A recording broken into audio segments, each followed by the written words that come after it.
भारत और नेपाल के रिश्तों में एक बार फिर नई गर्माहट देखने को मिली है। नई दिल्ली में विदेश मंत्री एस जयशंकर और नेपाल के फॉरेन मिनिस्टर शिशिर खानल की मौजूदगी में इंडिया नेपाल के बीच MOU एक्सचेंज हुआ। इस दौरान दोनों देशों ने न सिर्फ कागजों पर समझौता किया बल्कि आने वाले समय में रिश्तों को और मजबूत करने की भी बात कही। दरअसल नेपाल के विदेश मंत्री 5 से 7 जून तक 3 दिन के भारत दौरे पर हैं।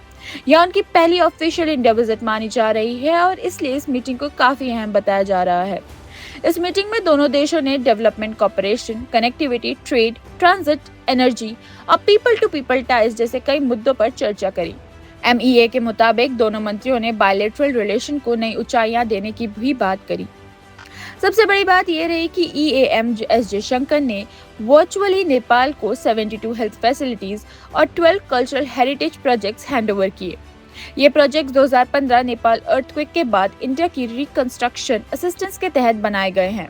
यानी भारत ने नेपाल में हेल्थ इंफ्रास्ट्रक्चर और सांस्कृतिक विरासत को फिर से खड़ा करने में बड़ी भूमिका निभाई है। इसके साथ ही दोनों नेताओं ने इंडिया के UPI और नेपाल के नेशनल पेमेंट इंटरफेस के लिंकेज को भी ज्वाइंटली लॉन्च किया। इससे क्रॉस बॉर्डर पर्सनल रेमिटेंस यानी भारत और नेपाल के लोगों के बीच पैसे भेजना और आसान हो सकेगा।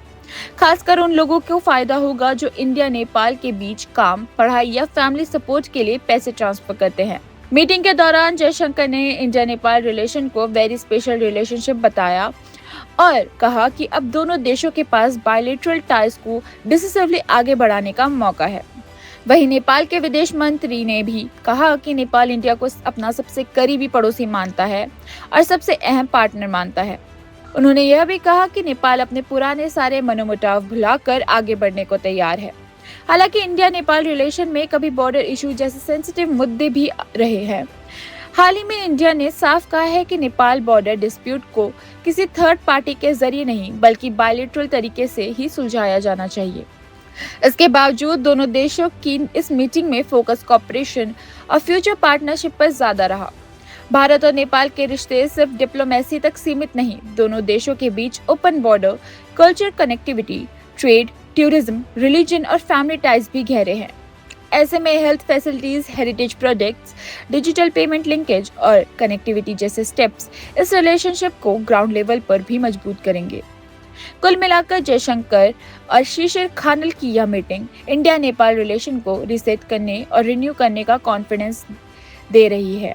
बॉर्डर इश्यूज और रीजनल सेंसिटिविटी अपनी जगह है, लेकिन दोनों देशों ने साफ कर दिया है कि फ्यूचर कोऑपरेशन, डेवलपमेंट और लोगों की सुरक्षा और सुविधा अब प्रायोरिटी दी जाएगी।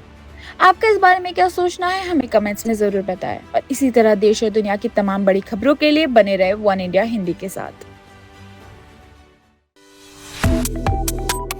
Subscribe to One India and never miss an update. Download the One India app now.